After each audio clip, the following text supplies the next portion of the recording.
Bismillahirrahmanirrahim. Assalamualaikum warahmatullahi wabarakatuh. Alhamdulillahirabbil alamin. Wassalatu wassalamu ala sayyidina Muhammadin wa ala alihi wa ashabihi ajma'in, amma ba'du. Pada kesempatan kali ini kita melanjutkan kuliah kita tentang Qasasul Quran atau kisah-kisah Al-Quran, kisah-kisah dalam Al-Quran. Apa sih pengertian tentang Qasasul Quran? Ya, pengertiannya apa? Nah, tentu kalau qasas itu jamak dari kisah ya. Maka jamaknya menjadi qasas ya. Qasas atau kisos, tapi umumnya qasas ya. Qasasul Quran atau kisah-kisah dalam Al-Quran. Kata kisah tentu mempunyai persamaan makna ya, yaitu apa ya? Sejarah, tarikh, sirah, atau asar dan sebagainya ya. Akan tetapi kata-kata itu tidak terdapat dalam Al-Quran ya. Hanya kata kisah yang dipakai Al-Quran setelah menceritakan sesuatu rangkaian. Ya, contoh ya misalkan kisahnya nabi-nabi, jelas ya. Bahkan di dalam surat Yusuf misalkan ya, nahnu nakusu ahsanal qasas misalkan gitu. Jelas ya. Itu menunjukkan bahwa Al-Quran adalah kisah yang paling baik di antara kisah-kisah yang ada di dalam kitab-kitab yang sebelumnya, seperti dalam Taurat, dalam Zabur, dalam Injil, atau dalam kitab-kitabnya nabi-nabi yang sebelumnya. Maka dalam Al-Quran ini kisahnya mungkin lebih baik, sangat baik dibandingkan kisah-kisah yang sebelumnya. Anda bisa bayangkan, coba Anda teliti nanti misalkan contoh kasus kisah Nabi Yusuf di dalam Al-Quran dengan kisah Nabi Yusuf di kitab yang lain. Tentu nanti ini ritmenya akan berbeda. Adapun menurut para mufassir ya, ini saya cuplikkan beberapa keterangan mufassir ya. Kenapa dikatakan ahsanal qasas? Nahnu naqussu 'alaika ahsanal qasas ya. Yaitu apa? Qasasul Quran ahsanu mimma fit Taurah qala az-Zujjaj wal makna nahnu nubayyin laka ahsanal bayan. Di sini bahwa Al-Quran itu menjelaskan dengan sebaik-baik penjelasan. Ya mungkin hampir mendekati komplit gitu ya. Tentu ya namanya kisah nggak mungkin toh detail banget kan, nggak mungkin. Al-Quran mungkin kisahnya mungkin titik-titiknya tapi lebih mengarah ke suatu yang dekat dengan realnya gitu ya. Ibarat kalau Anda baca kisah itu seolah-olah gamblang sekali, tidak terlalu banyak yang tertutup. Berbeda dengan kisah-kisah di kitab yang lain. Kenapa contohnya misalkan surat Yusuf atau kisahnya Nabi disebut kisah yang paling baik? Ya karena apa? Ya karena di situ menjelaskan tentang apa? Nabi-nabi ya. Orang solehnya ada, malaikat, setannya ada, kemudian hewan-hewannya ada, kegiatan seorang rajanya ada, para hamba sahajanya ada, para pedagangnya ada, pakar ilmuwannya ada, masyarakatnya ada, perempuannya ada, kemudian rekayasa, fitnah dan sebagainya ada ya. Lalu kemudian menceritakan tentang ketauhidan ada, fikihnya ada, rahasia ada, takwil mimpinya ada, politik ada, hubungan sesama manusia ada, laki perempuan ada ya, macam ya. Terus kemudian mengatur kehidupan ya, terus kemudian tentang kesabaran atas cobaan misalkan, terus harapan atau harapan masa depan gitu ya, kemuliaan ada, kebijaksanaan ada dan sebagainya. Kalau Anda lihat dalam satu kisah surat Yusuf itu sudah hampir mewakili segala lini kehidupan. Ini betapa dalam satu kisah yang sempurna ya. Dari unsur apa saja kalau Anda pelajari dalam surat Yusuf itu akan ekonomi ada, matematika ada gitu ya. Kemudian keuangan ya, manajemen ada ya, ketemu semua dalam ilmunya. Dunia tabung menabung ada dan sebagainya. Ini bentuk bahwa dalam satu kisah itu betapa kalau diurai itu menjadi beberapa macam ilmu yang luar biasa. Lalu dalam keterangan yang lain, seorang mufasir yaitu dalam kitab Nadmud Duror lil Baqai ya, Al-Baghawi mengatakan bahwa qasasul di dalam tafsir dikatakan ada pendapat karena sesungguhnya kisah-kisah dalam Al-Qur'an itu tidak terbatas pada kisah-kisah masa lampau saja ya. Jadi dalam Al-Qur'an itu unik. Yang dikisahkan bukan hanya masa lalu saja, tetapi ada kisah-kisah yang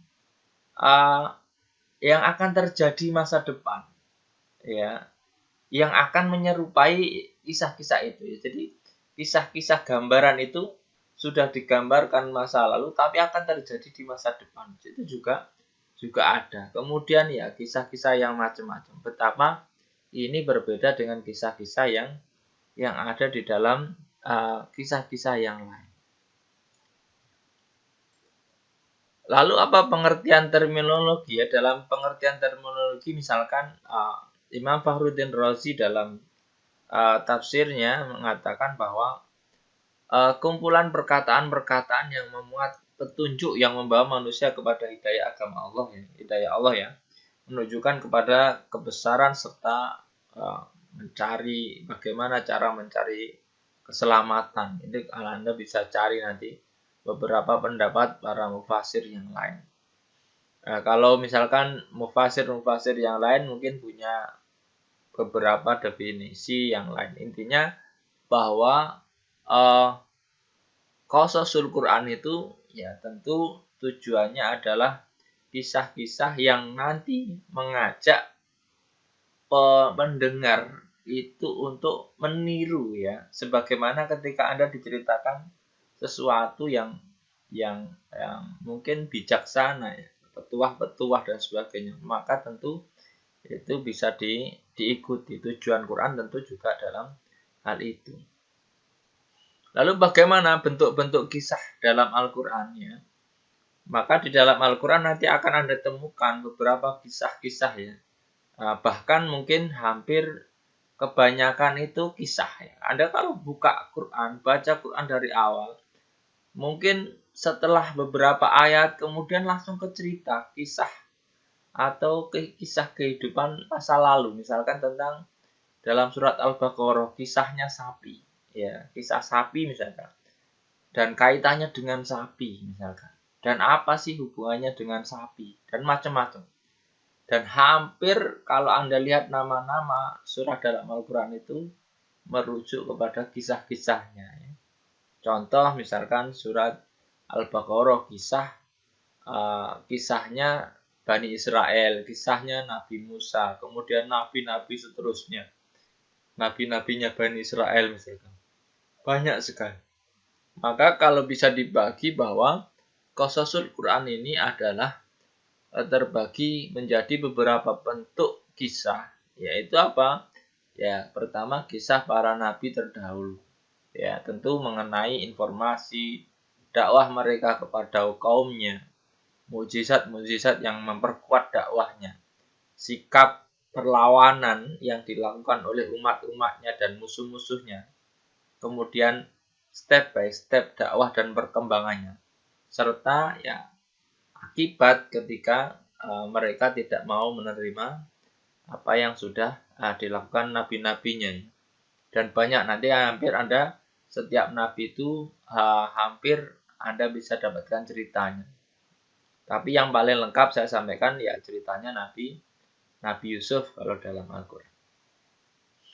Yang kedua yaitu kisah-kisah yang menyangkut pribadi yang bukan termasuk nabi.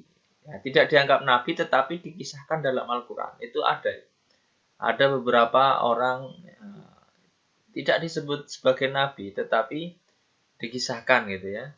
Termasuk kisah-kisah misalkan Luqman Hakim gitu ya. Kisahnya Maryam, kisahnya Dzulqarnain, Ashabul Kahfi gitu kan. Ini juga menarik. Dia bukan nabi tetapi kisahnya dimuat. Kenapa? Karena mengandung unsur yang perlu ditiru oleh masyarakat kita sesuai dengan zaman dan tempatnya. Itu ya. Jadi ada tentang nabi-nabi beserta ajaran dan dakwahnya, efek akibat pembangkangan yang tidak mau ikut dakwah. Kemudian yang kedua adalah kisah-kisah orang hebat, orang-orang soleh yang patut dicontoh gitu ya, dalam memberikan suri teladan yang baik dalam menjalani kehidupan.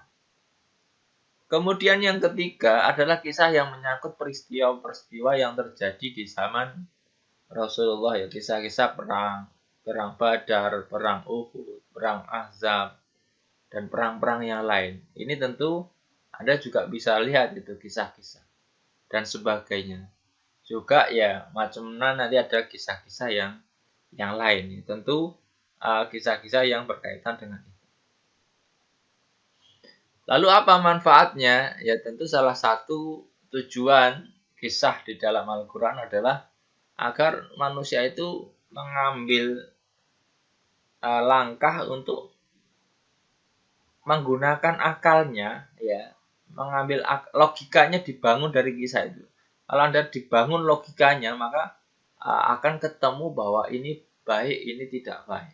Jadi kalau orang logikanya sudah benar, nanti akan bisa membedakan mana yang benar, mana yang tidak. Maka diambilkan kisah. Ya, contoh misalkan kisah yang macam-macam lah, kisah yang Anda setiap baca Quran, saya yakin menemukan kisah itu nggak susah. Hampir sering sekali langsung kisah. Itu sebenarnya Anda bisa menyimak dan mengambil ibroh yang sangat luar biasa. Ya, contoh misalkan contoh kisah bagaimana dakwah menghadapi orang-orang yang seperti Fir'aun. Ya, ambil kisahnya Nabi Musa, bagaimana menghadapi orang seperti misalnya Abu Lahab, bagaimana menghadapi Namrud dan sebagainya ya, dan sebagainya. Kemudian manfaat tujuan yang lain tentu ya, kenapa kisah itu diceritakan itu sebagai penyemangat. Penyemangat siapa? Tentu penyemangat Rasulullah SAW dalam mengemban dakwahnya. Berikut juga kepada umatnya, supaya ketika mengambil kisah itu kita bisa menggambarkan, oh dulu pernah terjadi, maka bisa dilakukan seperti ini dan langkahnya seperti ini, konsepnya seperti ini. Jadi bisa diambil ilmu ini. Selanjutnya adalah termasuk muhaiminan ya, maksudnya apa? Memperkuat status para nabi terdahulu. Karena beberapa nabi kalau Anda baca dari kitab-kitab selain Al-Quran, kadang-kadang ada yang memprotes, misalkan nabi siapa? Nabi siapa yang tidak misalkan dalam sebelah ya, di dalam kitabnya yang sebelah itu, nabi di antara rasul yang 25 itu sebagian ada yang mereka tidak mengakui itu nabi gitu loh. Maka dalam Al-Quran kemudian menguatkan legitimasi terhadap nabi-nabi yang sebelumnya. Ya barangkali misalkan Nabi Dawud, Nabi Sulaiman. Kalau Sulaiman mungkin jelas ya, tapi mungkin Nabi Dawud, mungkin ada yang nggak terima, masa Dawud itu nabi. Atau dan sebagainya. Dan sebagainya. Misalkan apalagi diceritakan tentang istrinya nabi-nabi terdahulu ya. Istrinya Nabi Dawud misalnya berapa? 99 misalnya. Istrinya Nabi Sulaiman 1000 misalnya. Ini kan kadang-kadang orang yang logikanya tidak kuat terhadap iman, ya tentu kemudian akan nyinyir maksudnya. Kalau Anda lihat orang punya istri banyak, itu mungkin pikiran Anda mesti kalau Anda tidak beriman ya mungkin akan terus kemudian menganggap ya yang tidak baik. Apalagi misalnya ya Anda mungkin seorang perempuan yang feminis lah. Mungkin Anda ininya tidak baik ya, ungkapan yang disampaikan kira-kira begitu. Entah atas nama feminisme atau apa ya, terserah ya. Kemudian yang keempat adalah menunjukkan kebenaran Nabi Muhammad dalam dakwahnya. Kenapa ya? Bentuk dari ciri kebenaran seorang nabi tentu mampu menceritakan kisah-kisah nabi-nabi yang lain, karena satu level ya mestinya ada informasi. Jadi sekelas ya, paling nggak punya kelasnya diketahui. Nah, kemudian juga kisah-kisah itu kemudian logika itu dibangun lah. Contoh misalnya kisahnya misalkan bagaimana Anda bisa menganggap tragedi Nabi yang terbunuh oleh umatnya misalkan. Itu kalau nggak dikisahkan ya mungkin tidak akan ada yang membongkar kejadian-kejadian kaum yang membunuh nabinya sendiri ya. Dan itu ya terjadi, tapi mungkin ya di dalam kitab mereka tidak ada mereka membunuh nabi. Kemudian kisah juga dapat menarik pendengar. Jadi kalau Anda bayangkan, kalau Anda cerita misalnya di dalam kuliah ini, kalau nggak ada kisah, mungkin ya juga Anda tidak akan kuat lama.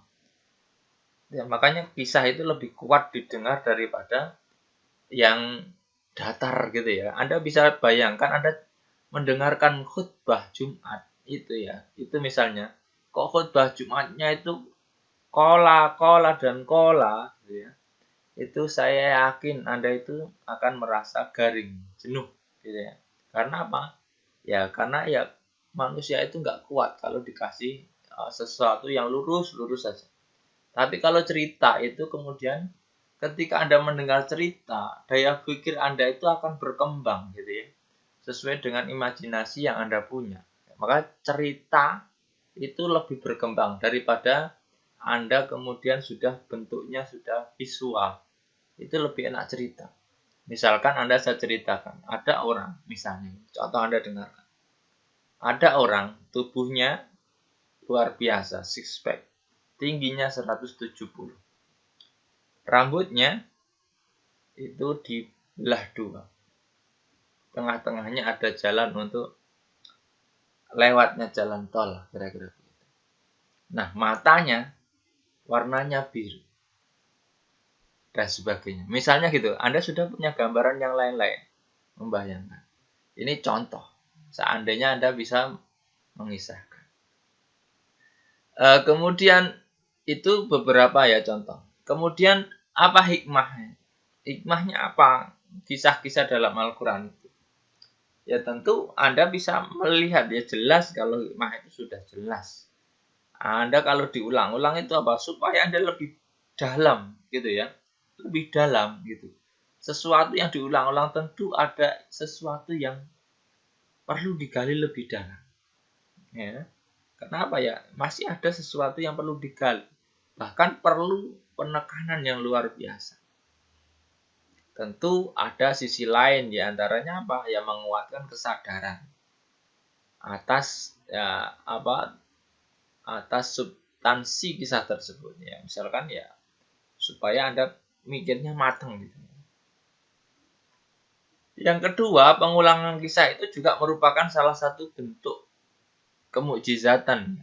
Karena pengulangan kisah yang sama dalam berbagai kesempatan dengan bahasa yang berbeda ritmenya atau bahkan sesuatu yang tidak mungkin dilakukan seseorang kira-kira. Kemudian yang ketiga, sahabat Nabi yang baru masuk Islam bisa mendengar langsung penjelasan Rasul ketika ayat Qasas diturunkan sekian kalinya. Jadi ya mungkin membantu orang-orang yang baru masuk Islam lalu kemudian kisah itu dapat sedikit gitu kan, supaya paling enggak itu terstimulus, dipancing sedikit nanti biar supaya mencari yang lain. Kemudian ya tentu dengan berulangnya kisah itu juga memudahkan orang untuk lebih mudah menghafalkan surat Al-Qur'an, ayat-ayat Al-Qur'an. Itu lebih mudah kalau ada pengulangan kisah. Anda itu misalkan Anda bisa memahami makna ayat-ayat Al-Qur'an itu akan mudah menghafalnya insya Allah. Kenapa? Karena alur ceritanya itu bisa digambar gitu. Contoh, coba Anda bayangkan, Anda coba baca surat Yusuf terjemahnya dulu. Coba nanti Anda kalau tahu alurnya, ritmenya, itu nanti Anda urutannya begini. Nggak mungkin Nabi Yusuf itu misalnya digoda Zulaikha dulu, baru kemudian dimasukin sumur, kan nggak mungkin. Urutannya dari sumur dan sebagainya kan ada. Nah, terkadang juga Qasas itu tidak dikisahkan sekaligus sempurna dengan alur yang maju, tetapi kadang diceritakan potongan kisah ya di beberapa tempat. Nanti akan Anda banyak temui misalnya kayak kisahnya Nabi Musa ini hampir di setiap surat itu hampir ya banyak surat itu ada kisahnya Nabi Musa. Baqarah ada, Al-Imran ada, yang lain ada. Jadi kalau Anda mau merangkai itu semacam puzzle yang menarik dan sangat menarik sekali. Nah, kisah yang diceritakan dalam Al-Quran secara terpisah dapat dijadikan pelajaran ya oleh umat Islam secara umum dengan ragam problematikanya dan sebagainya. Itu sangat luar biasa betapa kisah Al-Quran itu sangat-sangat menarik sekali kalau Anda bisa bayangkan. Nah, apa hubungannya? Terkadang di dalam kisah itu kan mengandung unsur ya nanti biasanya penafsiran kisah ini nanti akan dekat dengan masalah-masalah yang Israiliyat gitu. Israiliyat kenapa? Ya karena dulu itu kalau kisah-kisah itu biasanya yang ya orang-orang Israel ya, maksudnya orang-orang Yahudi lah maksudnya yang suka kisah-kisah itu ya, yang kayak ketika Anda bisa membaca Qasasul Quran kemudian membuka tafsir-tafsir, kadang-kadang para mufasir ini mengambil referensi dari kitab-kitab sebelumnya, baik di Taurat, di Injil ataupun di kitab yang lain. Tetapi itu tidak masalah selagi tidak bertentangan dengan Al-Quran. Ya. Nanti makanya ada aturannya, Rasul menganjurkan, ya kalau itu sesuai dengan Quran, nggak apa-apa pakai. Tapi kalau tidak sesuai, Anda nggak boleh menyalahkan, nggak boleh juga membenarkan. Biarkan saja. Misalkan itu tidak sesuai, ya. Bukan berarti kita membenarkan atau menyalahkan, nggak. Tapi kita, yaudah, itu barangkali redaksi di zaman antum begitu. Tetapi kalau berlawanan dengan Al-Quran, maka Anda nggak boleh ngambil sama sekali. Bahkan Anda harus berpegang teguh kepada Al-Quran. Nah, dalam kisah ini kalau Anda mau melihat kisah ya, misalnya tentang Bani Israel dalam Al-Quran, nanti Anda bisa membaca buku yang saya tulis, yang saya susun, yaitu yang berjudul Bani Israel dalam Al-Quran, studi tafsir At-Tabari. Nanti barangkali Anda ingin baca-baca, Anda bisa membelinya. Demikian, semoga bermanfaat. Anda juga bisa membaca di dalam buku-buku yang lain tentang definisi Qasas dan sebagainya sebagai pembanding apa yang saya sampaikan. Barangkali nanti Anda menemukan data yang baru tentang Qasasul Quran. Silahkan di-explore. Terima kasih. Assalamualaikum warahmatullahi wabarakatuh.